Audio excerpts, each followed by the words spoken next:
Very good morning વિદ્યાર્થી મિત્રો, હું ગૌરવ સર. આપણે આજે ધોરણ 10 ઇંગ્લિશ મીડિયમના સ્વાધ્યાય આપણે ભણવા જઈ રહ્યા છીએ. એ પહેલાં સ્વાધ્યાય ભણાવવું એ પહેલાં મારે તમને થોડી ઘણી વાતચીત કરવી છે. એ વાતચીત કર્યા પછી છે આપણે સ્વાધ્યાય ભણીએ છીએ. ભલે સ્વાધ્યાય ભણવાના છે એ 2-1 લેક્ચર થાય, એમાં મને કે તમને કોઈ વાંધો ન હોય, પણ આપણે અગાઉ થોડીક જે પાઠ ભણ્યા છીએ એની તો હું છેલ્લે 5-7 મિનિટમાં વાત કરવાનો છું, પણ અત્યારના મારે બીજી તમને થોડી ઘણી વાતચીત કરવી છે. 2-3 વાતચીત એ છે કે ઘણી આપણે સ્ટુડન્ટ્સ છે એ મોટે ભાગે 10થનું ગુજરાતી અને ઇંગ્લિશ 10થનું છે બરાબર, એ મોટે ભાગે લાસ્ટમાં કરતા હોય છે કે છેલ્લા 2-3 મહિનામાં છે ને એક તો આવડતું હોય તો એ લાસ્ટમાં કરે અને એક તો ન આવડતું હોય તો એ લાસ્ટમાં કરે. બરાબર છે. એ લાસ્ટમાં કરવાને કારણે છે પછી એ જે ગુજરાતી ને જે ઇંગ્લિશમાં છે એ ગુજરાતીમાં ઇંગ્લિશમાં છે 60 અપ આવવા જોઈએ એ ન આવે, અને ગુજરાતીમાં છે 80 અપ આવવા જોઈએ એ ન આવે. આવું ક્યારે થાય કે બંને વિષયને કાં તો હળવા લીધા હોય અથવા એકને અઘરો માનીને છે ઇંગ્લિશને અઘરો માનીને પછી કામ ન કર્યું હોય તો પણ થાય. બરાબર. એટલે ઇંગ્લિશની એક જરૂરી છે કે પહેલેથી મહેનત કરતા આવીએ. બરાબર.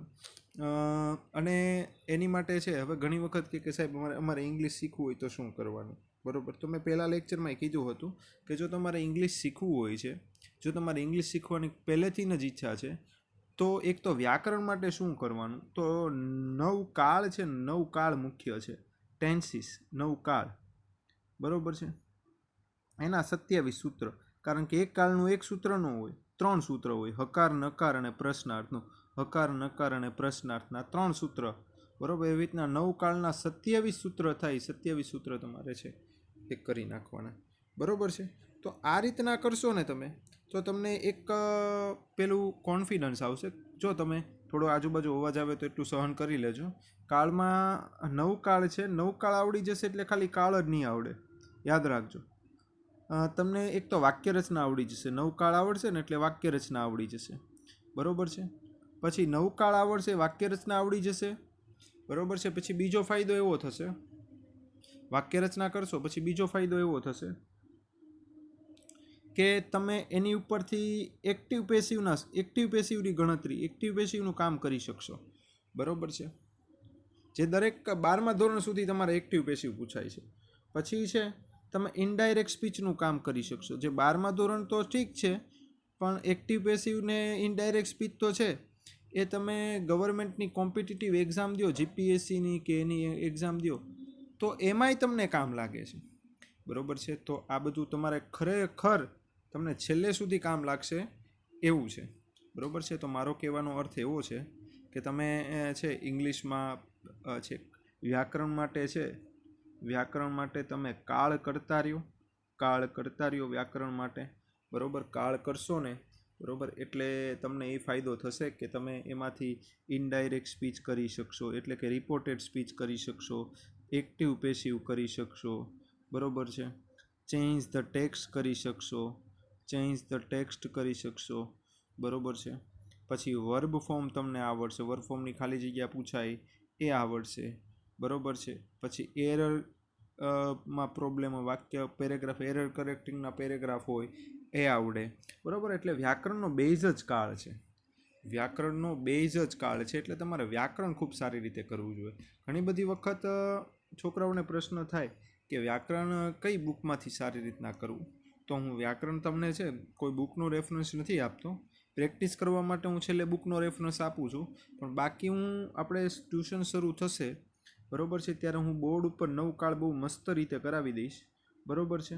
એમાંથી ઈ બુક છે તમે છેલ્લે સુધી સાચવીને રાખશો ને, બરાબર, કોમ્પિટિટિવ એક્ઝામમાં પાસ થઈ જાઓ ને તોય તે તમારી પાસે સાચવીને રાખશો ને તોય તે તમને તમારા પેઢીને કામ લાગશે. કારણ કે વ્યાકરણ એક અડગ વસ્તુ છે, બરાબર, કે પછી બદલાય નહીં. બરાબર. ગણિતના સૂત્ર E=mc² હોય, બરાબર, તો E=mc² તમારા છોકરા ભણે ત્યારે E=mc² જ રહે. બરાબર. એટલા માટે વ્યાકરણની બુકો સાચવીને રાખવી. બરાબર. હું પરફેક્ટ વ્યાકરણ કરાવીશ જ તે તમને, પણ તોય તે તમે છે આ થોડી ઘણી છે એ પ્રેક્ટિસ કરતા રહેજો, બરાબર છે. હવે વ્યાકરણની પ્રેક્ટિસ કેમાંથી કરી શકાય એ કહું. રેડી રેકનર છે, રેડી રેકનર રેડી રેકનર છે બુક, એ સારી આવે છે. સારી આવે મીન્સ કે એમાં છે ઉદાહરણો વધારે આવે એટલે તમને પ્રેક્ટિસ માટે ખબર પડે, બરાબર છે. તો વ્યાકરણ તમે આમાંથી કરી શકો, બરાબર. હવે હું છે ટેક્સ્ટની વાત કરું.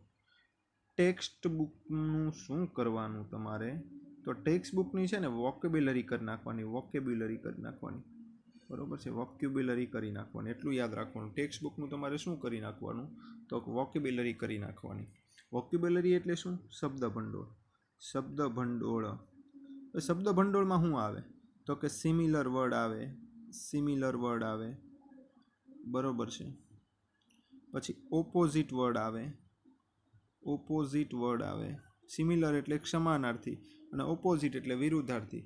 આ બધા બે શબ્દો કરી નાખવાના, બરાબર છે. દાખલા તરીકે તમારી પાસે, હવે મોટાભાગના પાસે, તમારી પાસે નહીં, તમારા મમ્મી પપ્પા પાસે તો મોબાઈલ હોય જ તે, બરાબર છે. તો એમાં ગ્રામર, પેલી સ્પેલિંગ માટેની છે ને ઘણી બધી એપ છે, બરાબર. તો એવી એપ ડાઉનલોડ કરી નાખવાની. અને પછી દાખલા તરીકે એક પાઠ વાંચો છો, આપણે અગેન્સ્ટ ધ વર્ડનો જ એક પેરેગ્રાફ વાંચ્યો, એમાં મોટાભાગના અર્થ ખબર પડે છે, પણ એવું આ દાખલા તરીકે અર્બન અર્થ આવ્યો એ નથી ખબર પડતી, અથવા એની વિશે વધારે જાણવું છે, તો પેલી એપ્લિકેશન છે એના બોક્સમાં આ અર્થ નાખવાનો. અને બધી આ છે ને આ એપ્લિકેશન તમે ઇન્ટરનેટ વગેરે યુઝ કરી શકો, ડાઉનલોડ કર્યા પછી ઇન્ટરનેટ વગેરે યુઝ કરી શકો. પબજીની જેમ નથી. અર્બન છે એ તમારે શબ્દ ડાઉનલોડ કરવાનો, બરાબર. એનો સમાનાર્થી આવે, જો સમાનાર્થી હોય, સમાનાર્થી એનું ગુજરાતી આવે, અને જો એનો વિરુદ્ધાર્થી હોય, દાખલા તરીકે રૂરલ, એનો વિરુદ્ધાર્થી હોય તો વિરુદ્ધાર્થી પણ આવે. આ તમારે છે એક અતિશય ફાયદો કરાવે એવું કામ છે, એટલે એ એપ ડાઉનલોડ કરી શકાય, બરાબર છે. જો હું ઇન્ટરનેટ ઉપર જોઈ લઈશ એવી કોઈ એપ મને સારી લાગશે ને તો હું તમને સજેસ્ટ કરી દઈશ, અને એવું હશે તો સાહેબને લિંક મોકલી દઈશ, એ તમને છે એ લિંક મોકલી દેશે, બરાબર છે. તો કહેવાનો અર્થ એવો છે કે તમે ટેક્સ્ટ છે એ વોકેબ્યુલરી છે એનો અભ્યાસ કરો. એમાં સિમિલર વર્ડ આવી જાય, બરાબર છે. પછી ઓપોઝિટ વર્ડ આવી જાય. અને મેં તમને આખી રીત કીધી. તમારે છે એક પેરેગ્રાફ હોય, બરાબર છે, તો એ પેરેગ્રાફને શું કરવાનું છે તમારે, તો પેરેગ્રાફને છે એ તમારે વાંચવાનો છે, બરાબર. એમાંથી તમને કોઈ નવો શબ્દ લાગે તો એ એપ્લિકેશન બોક્સમાં નાખવાનો, એ એપ્લિકેશન બોક્સનું છે તમારે જોઈ લેવાનું, બરાબર છે. એ જોઈ લો એટલે તમને એક કામ થઈ જાય. શું કામ થઈ જાય, તો તમારે છે એમાંથી કયો એટલો તો ગુજરાતી અર્થ શું થાય, બરાબર છે. અને બીજું એનું વિરુદ્ધાર્થી પણ તમને છે એ કામ લાગી જાય, બરાબર છે. તો આ રીતના તમે કરતા જજો, અને તમને છે એમાંય તે કામ લાગશે. હવે તમારું બધાનું છે એવો પ્રશ્ન થાય કે તો સાહેબ રાઇટિંગ સેક્શન કેવી રીતે કરવું. રાઇટિંગ સેક્શન કરવા માટે તમારે છે આ વોકેબ્યુલરી જ કામ લાગશે, બરાબર છે. અને વાક્ય રચના કામ લાગશે, અને બીજું કામ લાગશે વોકેબ્યુલરી. આ બે વસ્તુ તમને છે એ કામ લાગશે, બરાબર છે. શું કરવા માટે, તો કે રાઇટિંગ સેક્શન કરવા માટે એક તો વાક્ય રચના કામ લાગશે, અને બીજું છે એ વોકેબ્યુલરી કામ લાગશે. આટલું કામ કરશો, બરાબર, એટલે તમને ઇંગ્લિશ છે એનું 50% કામ, એનું 50% કામ એ પૂરું થઈ જશે, બરાબર છે. તો અને પ્રેક્ટિસ કરતા રહેવાની દરરોજ, બરાબર છે. દાખલા તરીકે એક વિષય પકડી લેવાનો, ફ્રેન્ડ, બરાબર. એની બને ત્યાં સુધી છે ને ફ્રેન્ડ્સની તમારા વિચાર પ્રમાણે 10 લીટી લખવાનો પ્રયત્ન કરવાનો, 10 લાઈન લખવાનો પ્રયત્ન કરવાનો, બરાબર. એક અઠવાડિયે એક વિષય પકડો તો બીજા અઠવાડિયે છે ટીચર વિષય પકડી લેવાનો, બરાબર. એની વિશે 10 કે 15 લાઈન લખવાની, પછી વધારતા જવાની, નવા શબ્દો લખવાના, બરાબર. પછી ટીચર્સ ડે વિશે છે એ લખવાનું, બરાબર છે. એટલે તમે છે પછી 15થી 17 લાઈન કરવાની, પછી 17થી 20 લાઈન કરવાની, પછી એક પેજ લખવાની ટ્રાય કરવાની. આ રીતના ધીરે ધીરે આગળ વધવાનું, એટલે તમારી ઇંગ્લિશ છે એ ધીરે ધીરે ઇમ્પ્રૂવ થશે. એક છોકરો છે બહુ મસ્ત કામ કરે છે, મિહિર ડોડિયા કે છે, આપણો જૂનો સ્ટુડન્ટ જ છે. એ છોકરો બહુ મસ્ત કામ કરે છે, ઇંગ્લિશ એને બહુ સુધારી નાખ્યું છે, તો તમે પણ છે એની રીતના એની જેમ કામ કરી શકો. છોકરો ઇંગ્લિશ સારું લખે છે, વોકેબ્યુલરી તે ધીરે ધીરે સુધારી છે, બરાબર. તો છે તમારા નવરાશના સમયમાં આ કામ કરી શકો. તો હવે આપણે જોઈએ છે સૂચના શું આપી છે. In the group of 4 words, આ 4 શબ્દોનું આખું ગ્રુપ આપ્યું છે આમાં, બરોબર છે. 2 વર્ડ્સ આઈધર સિનોનિમ્સ ઓર એન્ટોનિમ, 2 શબ્દ એવા છે વિરુદ્ધાર્થી છે અથવા સમાનાર્થી છે, અને એ 2 ઉપર છે લાઈન કરવાની છે, બરોબર છે. આપણે જુદી આમાં જે કીધું છે એમ નથી કરવું, આપણે શીખવા ખાતર જ તે એ જોઈએ છીએ. ડેસ્ટિની એટલે છે ને પ્રારબ્ધ થાય, પ્રારબ્ધ. ડેસ્ટિની એટલે પ્રારબ્ધ થાય અથવા નસીબ થાય. ડેસ્ટિની એટલે પ્રારબ્ધ થાય અથવા નસીબ થાય, બરોબર છે. તો એવા શબ્દ આમાંથી ગોતવાના છે કે ડેસ્ટિનીના સમાનાર્થી થતા હોય, બરાબર. એક તો ડેસ્ટિની પોતે, બરાબર, અને બીજું ફેટ પોતે. આ બે તો અલગ અલગ છે, એટલે આ બેનું કંઈ કામ છે નહીં. ફેટ એટલે નસીબ અને પ્રારબ્ધ થાય, અને ડેસ્ટિની એટલે તે નસીબ અને પ્રારબ્ધ થાય, બરાબર. ફેટ એટલે નસીબ અને પ્રારબ્ધ થાય, પ્રારબ્ધ, બરાબર છે. ડેસ્ટિની એટલે નસીબ અને પ્રારબ્ધ થાય ને ફેટ એટલે પણ નસીબ અને પ્રારબ્ધ થાય, બરાબર. મેરિટ અને પેનલ એનો કોઈ અર્થ થતા હશે, પણ અહીંયા કાંઈ જરૂર છે નહીં. પછી રૂરલ એટલે ગ્રામ્ય, રૂરલ એટલે ગ્રામ્ય, દૂર દૂરનું, બરાબર છે. રિમોટ એરિયા જે કહેવાય, હવે એની માટે આ બે થતા જ નથી. એની માટેનો છે આ વિરુદ્ધ, આ બે તો ક્યાંક જુદા જુદા જ છે. એનો આ અર્થ હોત તો કદાચ આપણે વિચારત. રૂરલનું વિરુદ્ધ જો સિનોનિમ્સે હોઈ શકે ને એન્ટોનિમ્સે હોઈ શકે. જો હું તમને પહેલાં કહી દઉં, સિનોનિયમ્સ એટલે સમાનાર્થી, સિનોનિયમ્સ એટલે સમાનાર્થી. જો અહીંયા લખ્યું સિનોનિયમ્સ એટલે સમાનાર્થી, બરાબર. પછી એન્ટોનિયમ્સ, એન્ટોનિયમ્સ એટલે છે વિરુદ્ધાર્થી, બરાબર. તો સમાનાર્થી વિરુદ્ધાર્થી બે હોઈ શકે, તો અહીંયા તો બે સમાનાર્થી જતા. જુઓ હવે બે વિરુદ્ધાર્થી આવશે. રૂરલ એટલે ગ્રામ્ય અને અર્બન એટલે શહેરી. રૂરલ એટલે ગ્રામ્ય અને અર્બન એટલે શહેરી, બરાબર છે. આ ચોકડી નથી કરી, વિરુદ્ધાર્થી દર્શાવવા માટે કરેલું છે, બરાબર છે.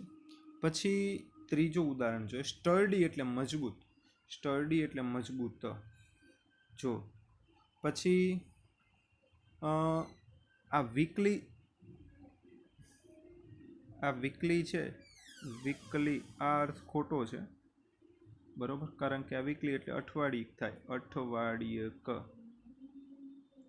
પણ ખરેખર અર્થ છે આ સ્પેલિંગ થાય વીકલી, બરાબર છે. હું ફરી વાર કહું છું કે સ્ટર્ડી એટલે થાય મજબૂત, બરાબર. એનું વિરુદ્ધાર્થી કદાચ આ હોત, પણ એનો સ્પેલિંગ ખોટો છે, WEEKLY, એટલે આ તો અઠવાડિયુંનું થાય સ્પેલિંગ.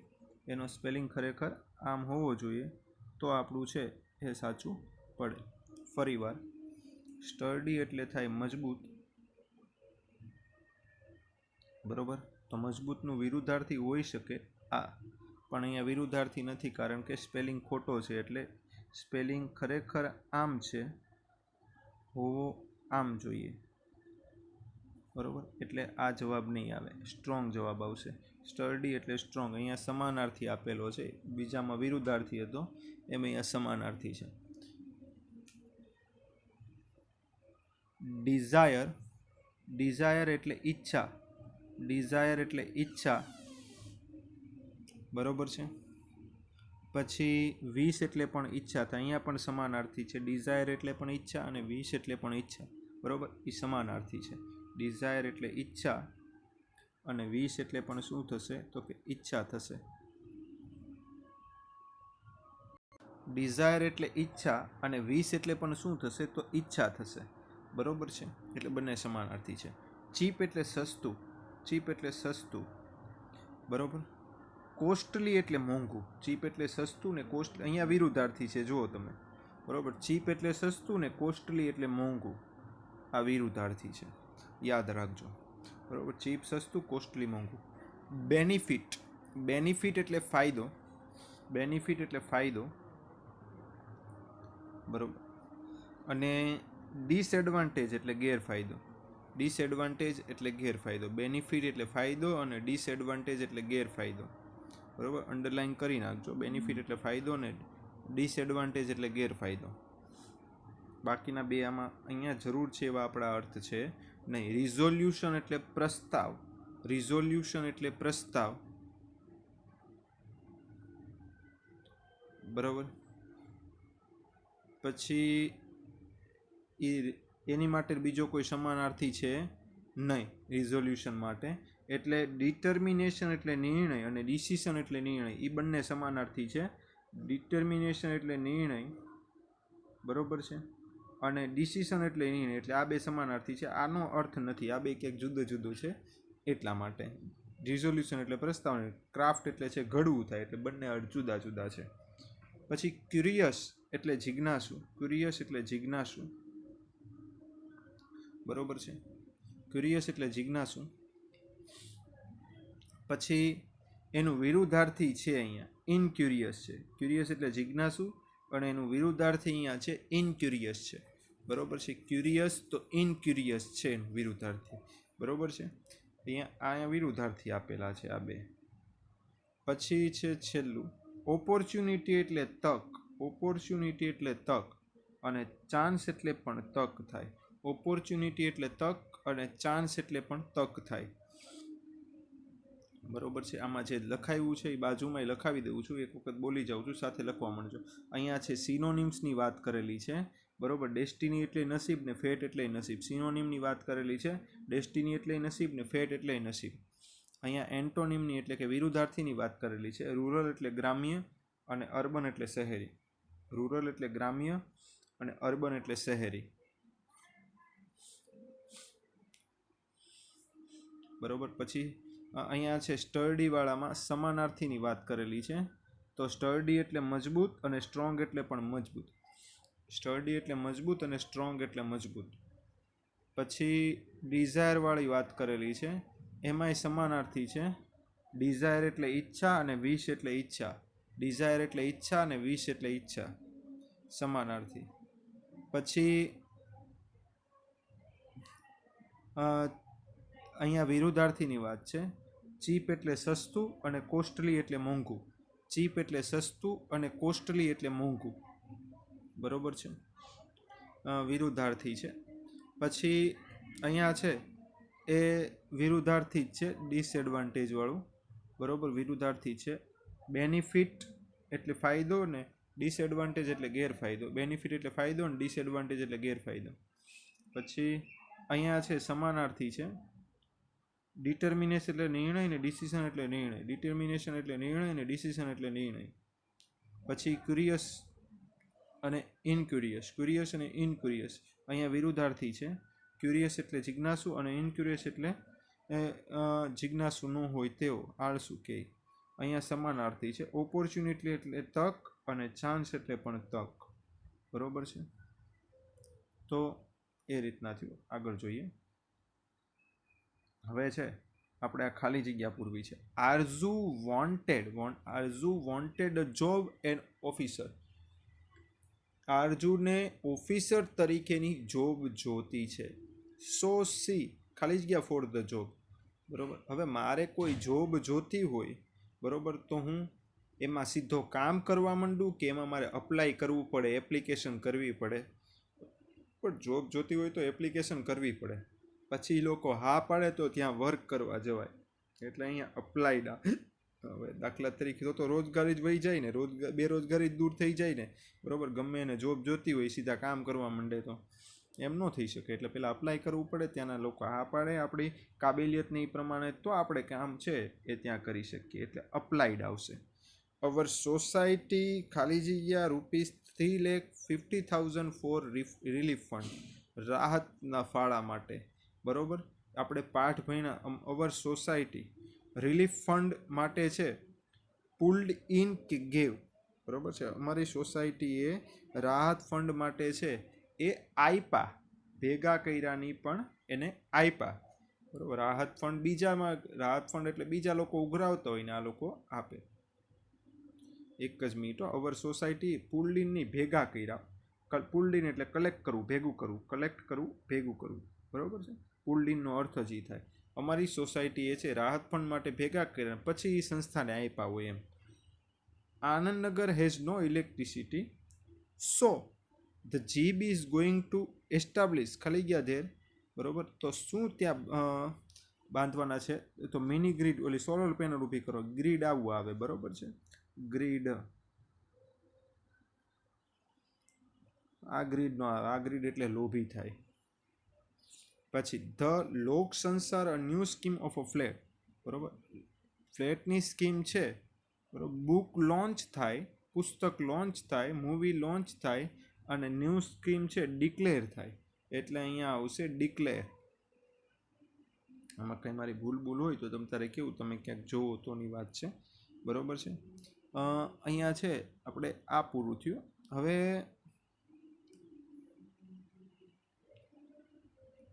છે એ આપણે આ પેરેગ્રાફ આ ભાગ કરી નાખીએ, પછી પૂરું કરીએ lecture. The people of Bhavnagar have the demand for the Bhavnagar Tarapur railway station line for the many years. ડિમાન્ડને રેઇઝ કરી હોય, બરોબર છે. એટલે અહીંયા આવશે રેઇઝડ ડિમાન્ડ. આપણે પાઠમાં ભણી ગયા છીએ. વધારી, ઊભી કરી. Our government has started a scheme of giving bulbs to the needy people. LED bulb, બરોબર. CFL નહીં, એલઈડી બલ્બની સ્કીમ જ આવી છે. Very soon Gujarat government about 45,000 person in various administrative department, બરોબર. એને આપવામાં આવશે નહીં, રિક્રુટ, એની ભરતી કરવામાં આવશે. In Gujarat we face the sun during May and June, બરોબર. ઇન ગુજરાત સ્કોર્ચિંગ એટલે ઓલો બળબળતો સૂર્ય એમ, બરોબર છે. તો અહીંયા હજી આપણું આવતો લેક્ચર એ થશે કે જેમાં આપણે સ્વાધ્યાય પૂરું કરશું, બરોબર છે. તમને ખ્યાલ હોય તો લગભગ આપણે છે એ આ લેક્ચરના 4 પાર્ટ કર્યા છે, પાર્ટ 4 કર્યા છે, બરોબર છે. એ ચારેય પાર્ટમાં છે મેં એક તો 3 વસ્તુ સમજાવી છે. 3 વસ્તુ કઈ છે? તો કે અગેન્સ્ટ ધ ઓડ્સમાં જે પેલું હતું ટ્રેક ફોર તાજનગર હતું, બરોબર છે, એ સમજાવ્યું. પછી બીજું છે એ સીતાપુર સ્લાઇડ સમજાવ્યું. ત્રીજું છે એ પેલું સમજાવ્યું છે, પેલું પલક્કડ ડિસ્ટ્રિક્ટ લાઇબ્રેરી સમજાવ્યું છે. તો એ તમે છે એક વખત વાંચતા જજો, અને આગળ પ્રશ્ન આવશે એટલે એમાં એ ખાસ જરૂર પડશે, બરોબર છે. એટલે કહેવાનો અર્થ એવો છે કે તમે એક વખત નજર ફેરવી નાખો. પાર્ટ 5માં છે એ આપણું આ પૂરું થઈ જશે, છે આ ચેપ્ટર પૂરું થઈ જશે, બરોબર. આમાંથી ન સમજાય તો તમે મને કહી શકો છો, બરોબર છે. અને છે તમે એક્ટિવ રહેજો જેથી કરીને. અને બીજું કે તમે તમારું નામ અને તમારી સ્કૂલનું નામ એટલું કરીને છે મને ખાલી તમારી અને વિષય લખજો, બરોબર. સબ્જેક્ટ ઇંગ્લિશ, ધોરણ 10 અને તમારું નામ એટલું લખજો ને ખાલી. અને તમારી છે અટેન્ડન્સ મને એક વખત આપજો એટલે મને ખબર પડે કે મારો લેક્ચર છે એ કેટલા વિદ્યાર્થીઓ ભણે છે, બરોબર છે. કારણ કે એ પછી વ્યૂની ખબર પડે, પાછા કેટલા ક્લાસમાં છે ને પાછા કેટલા ભણવા બેઠા છે એની ખબર પડે, એટલા માટે, બરોબર છે. તો તમારે શું કરવાનું છે, નામ, જો આ લેક્ચર તમને સોમવારે મળી જાય એની લિંક અને તમે ભણો છો તો લેક્ચર ભણ્યા પછી તમારું નામ, તમારું ધોરણ મને મહેરબાની કરીને કહેજો, બરોબર. ને વિષય કહી દેજો, નામ, ધોરણ ને વિષય. સબ્જેક્ટ ઇંગ્લિશ લખવાનું, તમારે શું લખવાનું છે?